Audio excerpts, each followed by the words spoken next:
სალამი, მოგესალმებით, ვაგრძელებთ ჯონ მაკარტურის საუბრების ქართულ ენაზე ატურთაც, ეს არის ბიბლიური კითხვები და პასუხები, რომელიც ჩაწერილი იქნა პანდემიის დროს, COVID პანდემიის დროს 2020 წლის 3 მაისს, მაშინ ჩაკეტილები არიან ლოს-ანჯელესში, ჯერ არ გახსნა ეკლესია და თავისი ოთახის კაბინეტიდან ბატონი ჯონი პასუხობს სოფლიოდან მოწერილ ბევრ კითხვას, ათასობით კითხვა მოვიდა და გამოარჩიეს კითხვები, რომელიც უფრო აქტუალური და რომელიც უფრო მეორდებოდა.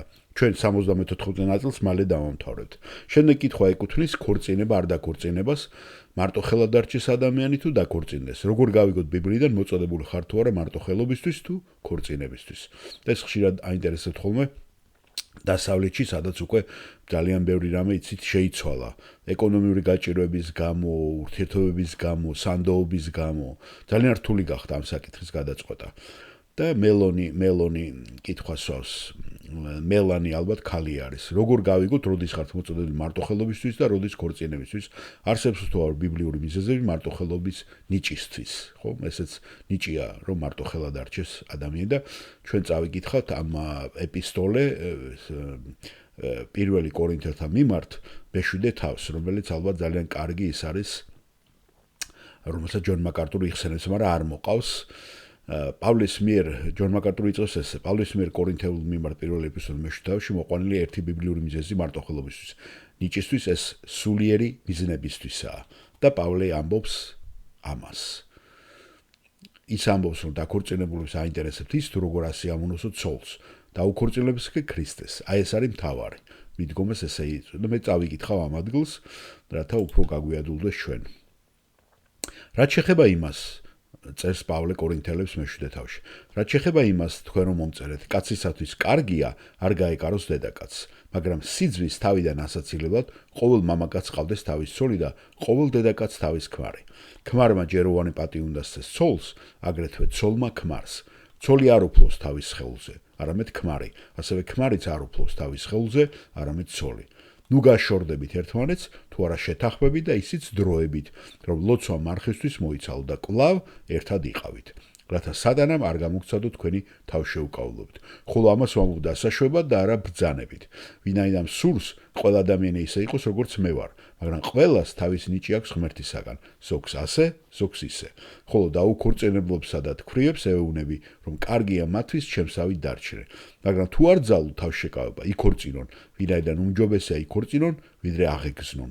ხოლო დაქორწინებულებს მე კი არა უფალი ეუნება, ცოლი არ გაეყაროს ქმარს. ხოლო თუ გაეყარა, დაეუქორწინო დარჩეს ან და ქმარს შეურიგდეს და ნურც ქმარი დატოვებს თავის ცოლს. სხვებს კი ვეუნები მე და არა უფალი. თუ რომელიმე ძმას ურწმუნო ცოლი ყავს და ის ქალი თანახმა მასთან იცხოვროს, ნუ გაეყრება მას. დედაკაცს რომელსაც ურწმუნო ქმარი ყავს, ხოლო კაცს სურს მასთან ცხოვრება, ნუ გაეყრება ქმარს. რადგან ურწმუნო ქმარი ცოლით განიწმინდება და ურწმუნო ცოლი ქმრით განიწმინდება. სხვანაირად თქვენი შვილები არაწმინდანი იქნებოდნენ. ახლა კი წმინდანი არიან. მაგრამ თუ ურწმუნოს გაყრა სურს, გაეყაროს. ასეთ ვითარებაში ძმა და დამონებული არ არიან, რადგან მშვიდობისაკენ მოგვიწოდა ღმერთმა. რადგან რა იცი შენ ცოლო, თუ იხსნი ქმარს, ან და რა იცი შენ ქმარო, თუ იხსნი ცოლს? თითოეული ისე მოიქცეს, როგორც ღმერთმა უწილხვედრა და თითოეული როგორც უფალმა მოუწოდა, ასე უწესებ ყოველ ეკლესიას. თუ რომელიმე მოწოდებული წინ დაცვეთილია, ნუ დამალავს, თუ რომელიმე მოწოდებული წინ დაუცვეთელია, ნუ დაიცვეს. არაფერია წინ დაცვეთა, არაფერია წინ დაუცვეთლობა, თუ არა ღვთის ცნებათა დაცვა. თითოეული იმ მოწოდებაში დარჩეს, რომლითაც მოუწოდეს. თუ მონობაში ყოფს მოგიწოდეს, ნუ ითაკილებ, მაგრამ თუ ძალგიც გათავისუფლება, უმჯობესია ისარგებლო. ვინაიდან უფლის მიერ მოწოდებული მონა, უფლის თავისუფალია, ისევე როგორც მოწოდებული თავისუფალი უფლის მონა. ფასით ხართ ნაყიდი, ნუ გახდებით ადამიანთა უნები და ესე აგრძელებს კიდევ სხვა თემას. მაგრამ ძირითადი ნაწილი ქორწინებაზე ის იყო ზედა ნაწილი, ხომ პირველი ნაწილი. აგერ აი კიდევ აგრძელებს, ესე იგი. დიახ,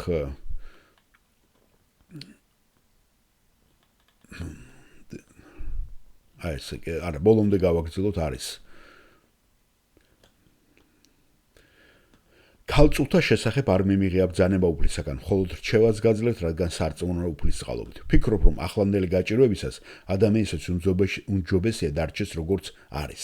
თუ შეუღლებული ხარ ცოლთან, თუ შეუღლებული ხარ ცოლთან, გაყრას ნუეძებ, ხოლო თუ უცოლო ხარ, ცოლს ნუეძებ. თუმცა ცოლიც რომ მოიყვანო, არ შესწოდავ და თუ ქალწული გათხოვდება, არ შესწოდავს, მაგრამ ასეთებს ხორციელი ჭირი ექნებათ და ამისათვის არ მეთმობით. ხოლო ამას გეტყვით ზმანო, დრო შემოკლდა, ამიტომ ამიერიდან ცოლიანები ისე უნდა იყვნენ, როგორც უცოლონი, მოტირალენი, როგორც არამოტირალენი, მხიარულნი, როგორც არამხიარულნი, მქონენი, როგორც არამქონენი.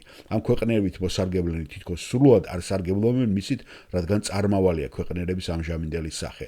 მე კი მსურს, რომ უზრუნველად იყოთ, უცოლო უფლისაზე ზრუნავს, აი, რაც თქვა მაკარტურმა, როგორ ასეავნოს უფალს, ხოლო ცოლიანი წუთისოფლის საქმეებზე ზრუნავს, როგორ ასეავნოს ცოლს.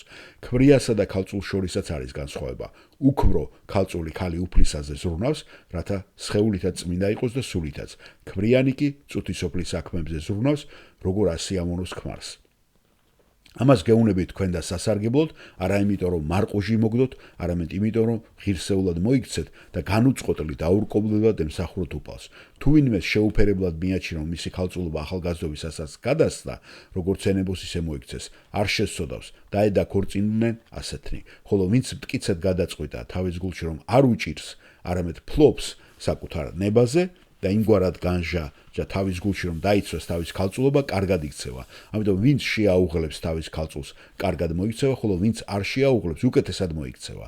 ცოლი რჯულითაა შეკრული, სანამ ცოცხალი ყავს ქმარი, თუ გარდაიცვლება ქმარი, თავისუფალია გახდეს, ვისაც უნდა ოღონ უფალში. მაგრამ უფრო ნეტარი იქნება, თუ ჩემი რჩევისამებრ დარჩება, რადგან ფიქრობ, რომ მეც მაქვს ღვთის სული. ეს არის მთლიანად ეს თავი ამას ეძღვნება, ქორწინება არ დაქორწინებას. და ჯონ მაკარტური აგზელებს, ხო? მოდით ცოტათი გამომახვილოთ ყურადღება, რადგან ძალიან მნიშვნელოვანი ამის თქვა.